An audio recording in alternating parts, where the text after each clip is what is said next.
Hello, I'm going to do a quick tutorial for you on how to do a proper scan of some handwritten music here on manuscript paper to where it'll come through nice and clear when you're submitting it as an assignment.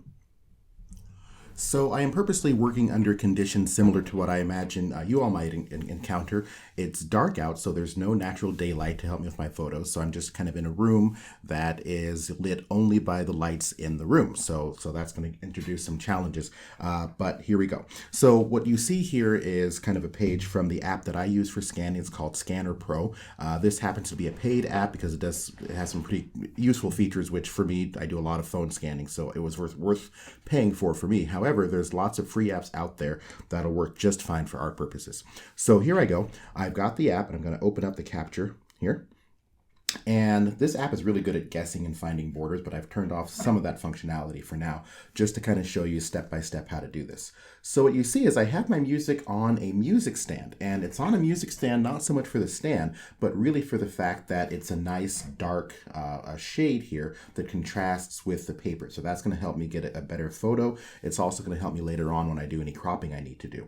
So I've got it on music stand, and the music stand, if I look at it from its sideways here, the music stand is a pretty steep angle. I want it as close to straight up and down as I can. And the reason that is if the music stand is kind of flatter like this, what I have now is I've got shadows, right? You can see the shadow that the phone is casting or my arm or something like that. And that's going to make the image really hard to read once I've scanned it. And so I want to get it to where there's very minimal shadow. So I'll have the stand up and down like this.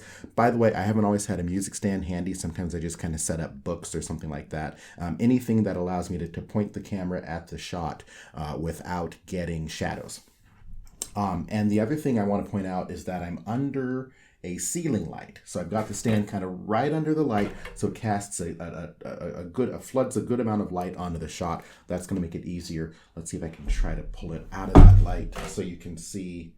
No, it's kind of hard to capture the difference. But anyway, so I'm under light with as vertical as I can of a contrasting surface. So here I go. I get myself positioned, and what I want to do is I want to capture all of the edge work.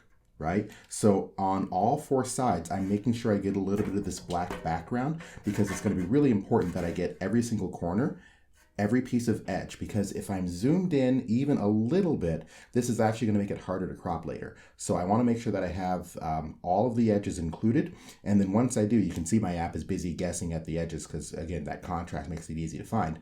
But I'm going to go ahead and manually do a snap here. And then it asks me if I want to save the selection. Well, I do, but first I want to do some of my cropping. So the reason I wanted the edges is I want full control over how much of the image I have. Now I want to pause here just to say that a lot of us, I'm going to retake just so I can show this.